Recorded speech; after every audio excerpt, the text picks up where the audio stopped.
ध्यानमूलं गुरुर्मूर्तिं पूजामूलं गुरुपदं मंत्रमूलं गुरुर्वाक्यं मोक्षमूलं गुरुकृपा। सच्चिदानन्दरूपाय विश्वोत्पत्त्यादिहेतवे तापत्रय विनाशाय श्रीकृष्णाय वयं नमः। बोलिए गुरुदेव भगवान की जय। बोलो श्री कृष्ण भगवान की जय।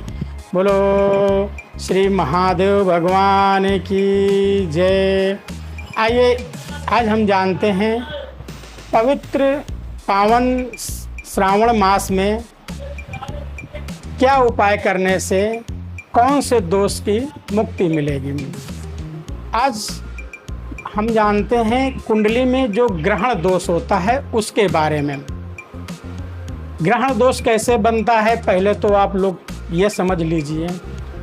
सूर्य और चंद्रमा से ग्रहण दोष बनता है।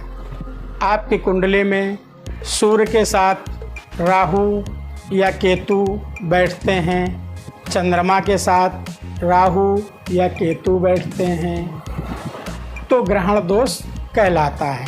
ग्रहण दोष के कारण से हमारे जीवन में उन्नति में अवरोध होता है।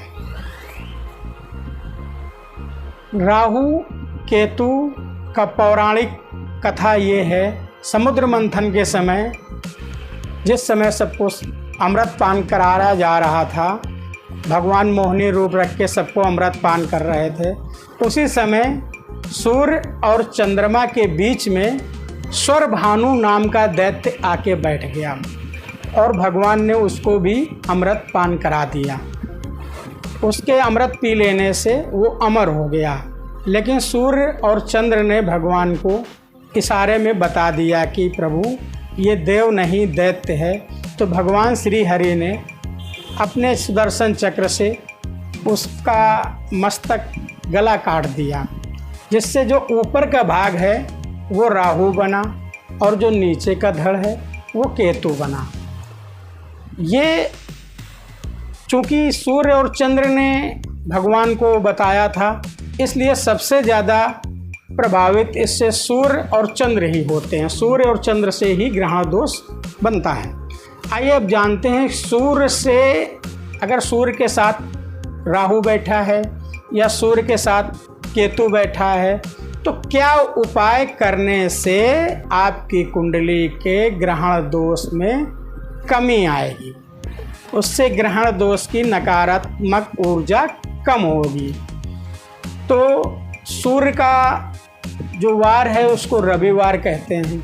रविवार के दिन 108 ग्राम दही लीजिए और उसमें कुछ मात्रा में जावित्री के फूल मिला लीजिए और भगवान भोलेनाथ के समीप जाएं। मंदिर में जाके उसको जावित्री के फूल को दही में लेप करके मिला लेते हैं और उसको 3 हिस्से में भोलेनाथ पर अर्पित करना है। पहले एक हिस्सा लगा के भोलेनाथ में अच्छे से लेप करना है और मन में ये धारणा रखनी है कि हे भोलेनाथ, मेरी कुंडली में जो भी ग्रहण दोष है, सूर्य से संबंधित, राहु या केतु से जिससे भी संबंधित हो आप बोल सकते हैं, जो भी ग्रहण दोष हो उसको दूर करें। एक हिस्सा लगा के लेप किया, आपने जल से पानी से उसको साफ कर दिया, फिर दूसरा हिस्सा फिर लगाया, फिर जल से साफ कर दिया, फिर तीसरा हिस्सा लगा के फिर जल से साफ करने के मतलब 100 कहने का मतलब 108 ग्राम दही आपको 3 बार में बारी बारी से डिवाइड करना है और हर बार दही भी लगाना है और हर बार आपको जल से साफ भी करना है। तीसरी बार जब कर लेने के बाद फिर जो आपकी श्रद्धा हो, चावल, भस्म, भांग, अकौड़ा, धतूरा, जो भी फल मिष्ठान, फूल माला जो भी आप ले गए हों वो आप भोलेनाथ को अर्पण करके प्रार्थना कर लीजिए। ऐसा 12 रविवार करने से आपके कुंडली में सूर्य से संबंधित ग्रहण दोष में निश्चित ही कमी आएगी। 12 बार क्यों करना है?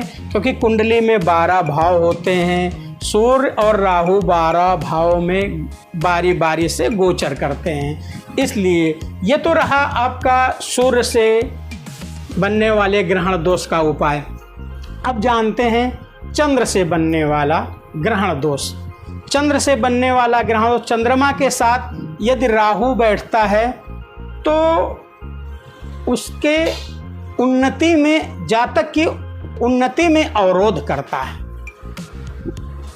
लेकिन जातक की सोच बड़ी होती है। बात समझिए ना कि चंद्रमा मनसो जाता, चंद्रमा मन का कारक है और राहु है क्या? सर। तो जब 2 सर एक साथ हो जाते हैं तो सोच अपने आप बड़ी हो जाती है, लेकिन कहीं न कहीं कार्यों में अवरोध आता है कि आप इतनी बड़ी सोच करके कुछ ना कुछ कार्य अपना बिगाड़ लेते हैं।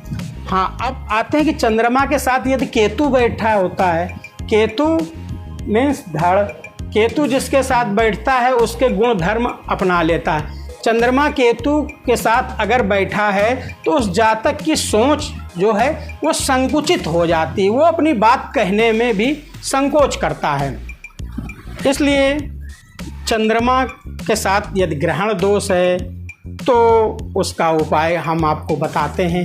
एक छोटा सा उपाय उसमें और शामिल कर लीजिए कि अपनी माता जी के नित्य प्रति प्रणाम करना है। माता जी को नित्य प्रणाम करना है, पैर छूने हैं। चंद्रमा में क्या करेंगे? 108 ग्राम दही लेके, उसमें कुछ मिलाना नहीं है, केवल दही लेके भोले बाबा के मंदिर में जाएं, अन्य अपना पूजन का सामान ले जाएं, वो अलग से। उसको भी 3 पार्ट में करके एक बार दही लगाएं, पूरा भोले बाबा को आराम से हल्के हाथों से मल के साफ करें। हे भोलेनाथ, मेरी कुंडली में जो ग्रहण दोष है उसको दूर करें। फिर जल से साफ करें, फिर पुनः आप लेप करिए, फिर साफ करिए। फिर ऐसा 3 बार करने के बाद जल से साफ करके आप विधिवत पूजन कर सकते हैं। बोलिए शंकर भगवान की जय।